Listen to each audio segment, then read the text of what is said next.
Olá! No vídeo de hoje nós vamos conversar um pouquinho sobre eficiência operacional. Mais especificamente, nós vamos falar sobre eficiência operacional em bloco cirúrgico. Qual é a diferença entre eficiência operacional e estratégia? Esse é um ponto bem importante para quem quer trabalhar com eficiência operacional. Michael Porter tem um artigo chamado What is Strategy, onde ele diz que a eficiência operacional é o que nos diferencia do concorrente. Por exemplo, nós já temos um produto, a concorrência também já tem esse produto, mas nós somos mais eficientes na entrega. Em relação à estratégia é aquilo que a empresa se propõe a fazer de novo. Então, nesse vídeo, nós vamos abordar a questão da eficiência operacional. E o que é a eficiência? O que ela se relaciona? Ela se relaciona basicamente à produtividade, à entrega, ao rendimento, ao desempenho. Como é que eu entrego um produto no menor tempo, com a melhor qualidade e um menor custo? Se nós já vimos em outros vídeos que os desperdícios são responsáveis por cerca de 30% dos custos dos hospitais, nós temos aqui uma grande oportunidade, porque trabalhando de forma mais eficiente os nossos processos, nós vamos conseguir diminuir esse desperdício que a gente tem no dia a dia na nossa operação. E por que eu disse que nós vamos falar especificamente de bloco cirúrgico? Porque a eficiência operacional ela está relacionada a todas as áreas de uma instituição hospitalar. Nós podemos falar de Lean nas emergências, nós podemos falar de eficiência operacional do centro de materiais esterilizados, nós podemos falar de eficiência operacional da lavanderia. Mas aqui a gente vai se ater a uma área produtiva, extremamente produtiva na área hospitalar e que traz muitos benefícios. Do ponto de vista financeiro, o bloco cirúrgico gira um montante agregado de valor muito interessante. Então, para o gestor, essa é uma área importante. Vamos pensar um pouquinho como que a gente vai aprimorar os processos e alcançar os melhores resultados com um melhor custo dentro do bloco cirúrgico. O primeiro ponto aqui, nós precisamos conhecer toda a estrutura. Então, a minha sugestão é que vocês, para avaliar essa eficiência, façam um diagnóstico inicial de quantas salas cirúrgicas, quantas salas de recuperação, quantos leitos de recuperação, qual a capacidade instalada, baseado nesta estrutura e na estrutura de recursos humanos de pessoas, quantas enfermeiras, anestesistas, técnicos em enfermagem, cirurgiões vocês dispõem. Depois que a gente faz um diagnóstico inicial de estrutura, de área física, a gente consegue fazer o cálculo de quantas cirurgias, conforme complexidade, eu consigo entregar num determinado período. Vamos supor que eu tenha 10 salas cirúrgicas, que eu tenho uma equipe contratada para trabalhar nessas 10 salas cirúrgicas, lembrando aqui também do pessoal da higienização, que é extremamente importante para que tudo isso aconteça, e eu daí vou fazer uma conta. Olha, o meu bloco cirúrgico vai começar a operar às 7 da manhã e vai terminar às 19. Então, nessas 12 horas, qual é a minha capacidade operacional instalada? Obviamente, vai depender do tempo cirúrgico e da complexidade do procedimento cirúrgico. Algumas pessoas têm o hábito de parametrizar um procedimento cirúrgico com o mesmo tempo cirúrgico para todos os cirurgiões. Mas esse é um primeiro equívoco. Então, na eficiência operacional, a gente começa calculando os tempos dos procedimentos de forma macro. Então, vamos lá. Uma colecistectomia leva 45 minutos, em média. Mas eu tenho cirurgiões que a fazem em 30 e tenho cirurgiões que fazem em 1 hora.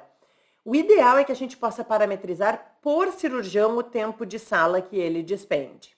Com isso, eu consigo, na hora da reserva da sala cirúrgica feita pelo cirurgião, marcar o tempo adequado, evitando atrasos lá na frente.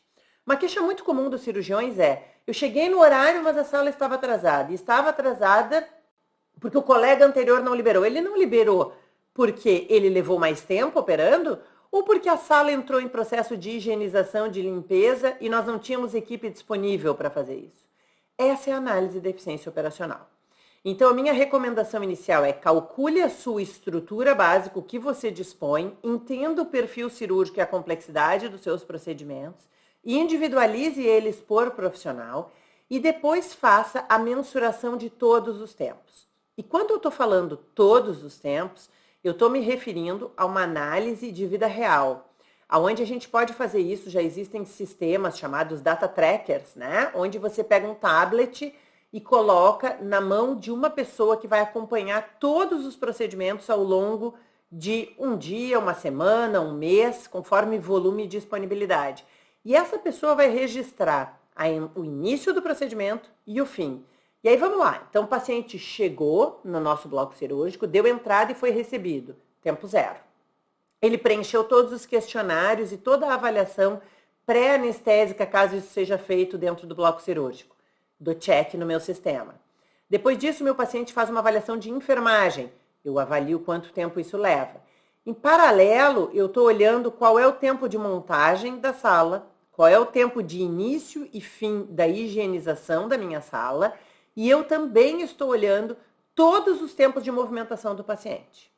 Eu levo o paciente para a sala cirúrgica e marco o tempo em que o paciente foi anestesiado, o momento em que ele recebeu antibiótico, profilaxia, nos casos em que está indicado, o tempo que iniciou a incisão cirúrgica feita pelo médico, o tempo em que ele fechou a pele e o momento de deslocamento deste paciente para a sala de recuperação. Baseado em tempos, em todos esses tempos, e numa análise de um tamanho de amostra suficiente, eu consigo extrapolar a eficiência operacional do meu bloco cirúrgico.